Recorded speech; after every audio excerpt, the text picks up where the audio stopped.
Olá, galerinha, paz seja Jesus para todos. Aqui é o professor Adriano, da Escola Bíblica Dominical, da Assembleia de Deus em Largo dos Santos, tá certo? E nós estamos aqui mais uma vez para aprendermos um pouco mais da palavra de Deus, tá certo?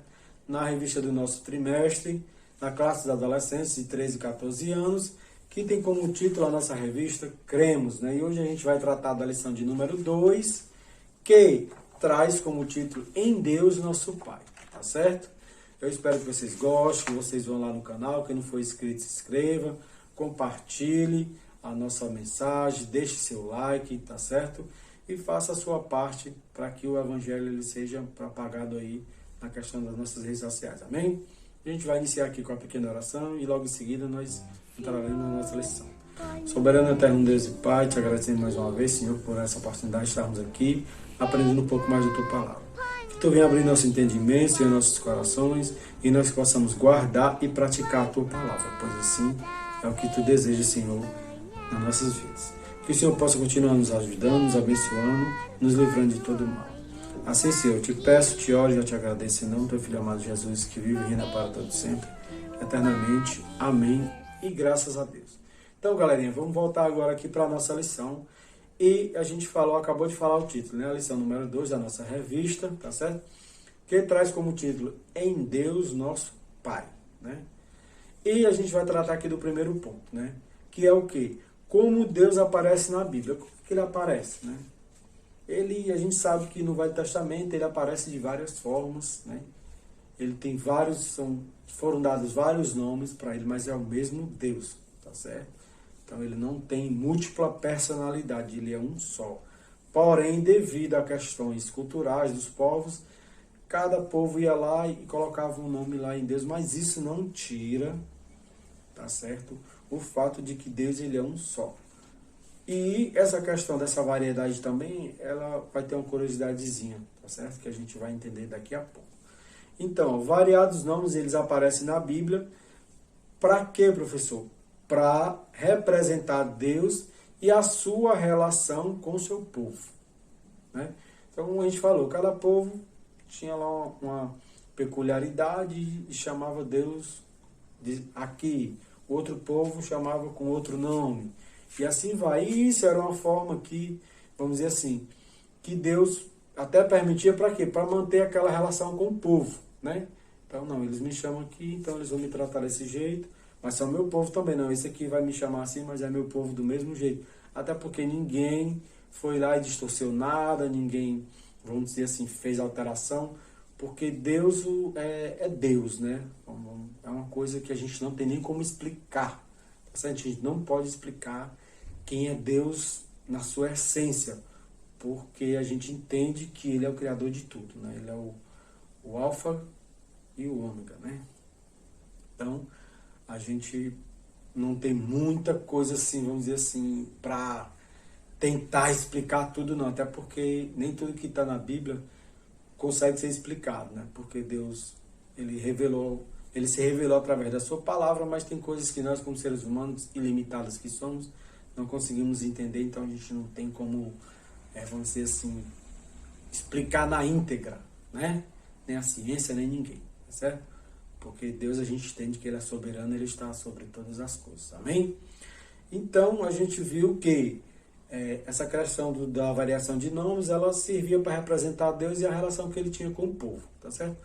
Os nomes de Deus, eles estão de acordo com as ações que Ele realiza, né, no mundo, através de quê? Através dessas ações é que a gente conhece a Deus.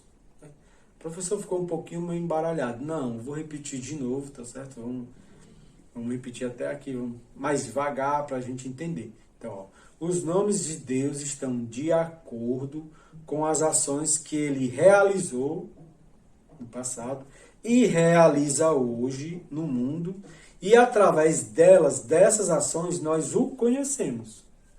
Agora não ficou mais fácil? Então a gente sabe que o quê? Que o que Deus realizou no passado, o que Ele realiza hoje, tá certo? E ainda vai realizar no futuro, que aí a gente já não sabe como será. Mas essas ações, né, por essas ações a gente conhece Deus, né? Porque muitas vezes a gente está passando ali um momento de dificuldade, e a gente recorre a um e a outro, e não tem solução dos problemas, e Deus vai lá e resolve o nosso problema. Então a gente entende que essas ações, aí, o que é que elas causam? Né? Elas causam, vamos dizer assim, que a gente tenha um conhecimento melhor sobre Deus. Né? Então a gente conhece Deus através de quê? Através de suas ações. Tá certo? E outro ponto que a gente vai citar aqui são os nomes de Deus. Nós não vamos nos aprofundar, só vou falar aqui rapidamente os nomes de Deus, que alguns que estão lá na Bíblia. Amém? E se você tiver curiosidade, vá lá, dê uma pesquisada nesses nomes, tá certo? Porque às vezes tudo que a gente quer, a gente vai lá na internet, pesquisa no Google e tal. Então, sim, vamos usar também para a gente pesquisar algo da Palavra de Deus que seja interessante, que a gente venha a aprender. Porque o nosso tempo ele é muito restrito e a gente não tem como se aprofundar, tá certo? Então a gente vai falar aqui alguns nomes que foram dados lá pelo povo a Deus, que está escrito lá na Bíblia, tá certo?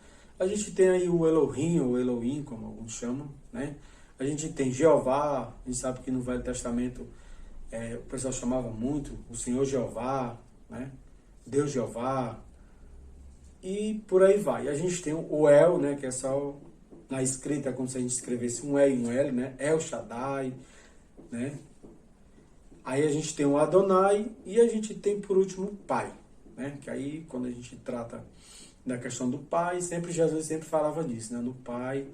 Por quê? Porque Jesus, mesmo sendo Deus, ele entende que o Pai ele está sobre até ele mesmo, né? Porque como é que é formada ali a Trindade? A gente sabe que tem o Deus Pai, Deus Filho e o Espírito Santo. Então, Jesus ele entende que tem alguém soberano a ele, que é Deus Pai. Mas, professor, Jesus não é Deus? A Bíblia não diz que ele é Deus também? Sim. Mas se você for analisar quando Jesus saiu lá do trono dele para morrer por mim e por você, para que a gente se livrasse dos pecados, se você ler o Novo Testamento, você vai ver várias passagens que Jesus sempre fala da figura do Pai. Inclusive, em uma delas, ele diz que todo poder e toda autoridade foi dado nos céus e na terra pelo Pai. Né?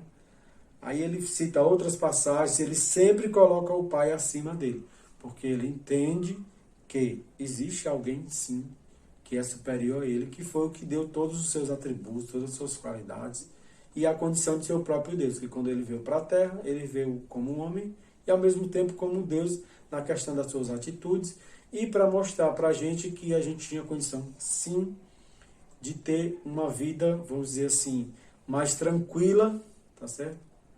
Se a gente seguisse ali todos os seus passos, né? E seguisse o seu evangelho, que é as boas novas, né? E a gente vai falar aqui também um pouquinho sobre as qualidades de Deus, né? Deus, ele é santo, a gente não tem como questionar isso, a santidade de Deus, porque não existe nenhum argumento contrário que vá lá dizer que Deus não é santo. Ele é santo, sim. Mas ele também é justo, ele é justiça, porque ele é amor, mas ele é justiça também, que se ele fosse só amor, as pessoas, vamos dizer assim, a gente não tinha nem a necessidade de ir para a igreja, não, vou ficar aqui em casa, não, vou fazer isso aqui, é errado, mas Deus vai me perdoar porque ele é amor. Mas a gente precisa entender que ele também é justiça.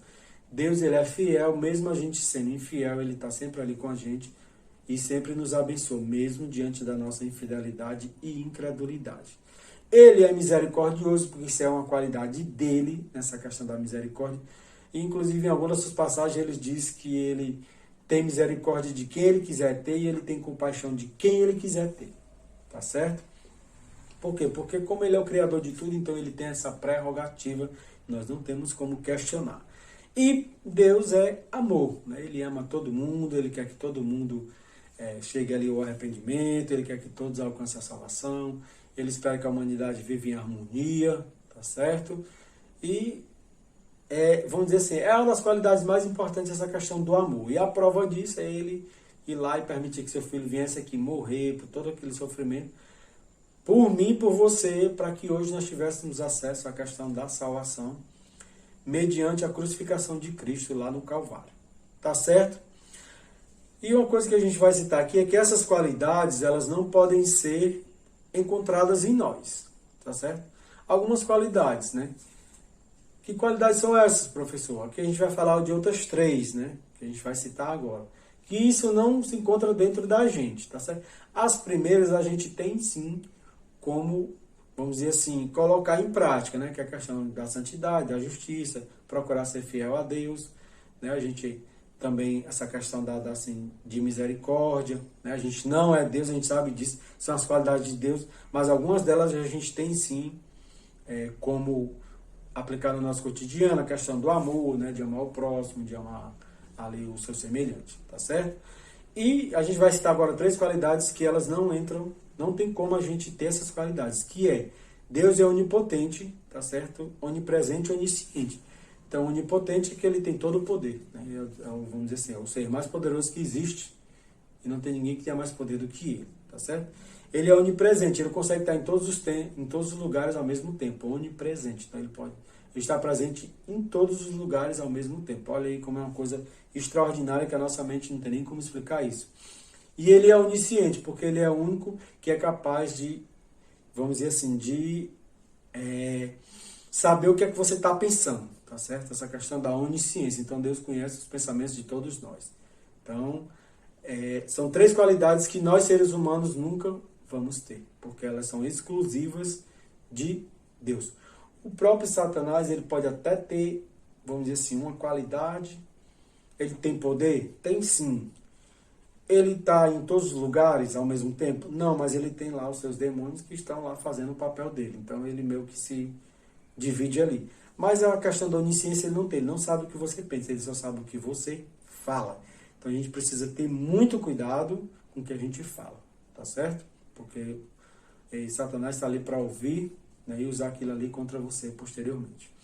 E a gente tem agora o último ponto, que é a questão do relacionamento com Deus, né? Então a gente precisa se relacionar com Ele. Essa é a ideia dele, né? Que a gente mantenha um relacionamento com Ele. A gente sabe que a gente é falho, que em determinados momentos a gente vai lá e cai.